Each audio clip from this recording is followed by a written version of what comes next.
નખત્રાણા મુકામે રૂપાભાઈ આહિરના દીકરા શ્રી દિનેશભાઈના સમરણમાં પ્રેસ દ્વાર બનાવવામાં આવેલો છે। ત્યારે આજે કચ્છ પાટણ આહિર સમાજના પ્રમુખ તેજાબાપા તેમજ ગોવર્ધન કન્યા સંકુલના પ્રમુખ ત્રિકમભાઈ તેમજ ખડીરના સમાજના પ્રમુખ તેમજ વાગડના પ્રમુખ તેમજ ચોરાના પ્રમુખ અને તેમજ વઢિયાર આહિર સમાજના પ્રમુખ તરીકે તમામ આગેવાનોએ હાજરી આપી અને દુઃખના ભાગીદાર થવા માટે અને સુખની લાગણીઓ લેવા માટે જે રૂપાભાઈએ જે આ કાર્યક્રમ કર્યો, એમના દીકરા પાછળ પ્રેસ દ્વારનું લોકાર્પણ કર્યું અને ઉદાર હાથે તમામ સંસ્થાઓમાં જે આ પરિવારે દાન આપ્યું છે,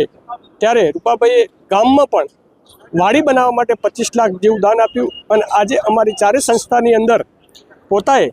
51,000 રૂપિયા ભોજનતિથિ આપી છે। આવા પરિવારને ભગવાન હર હંમેશ સુખી રાખે એવા ભગવાનને પ્રાર્થના કરીએ અને સમાજનું કામ કરતા રહે એ જ વાત અમારી રૂપાભાઈને અને અમારા આહિર સમાજને એ જ વિનંતી કરી છે કે સંગઠિત બને, વ્યસન મુક્ત બને અને સમાજ એક બને।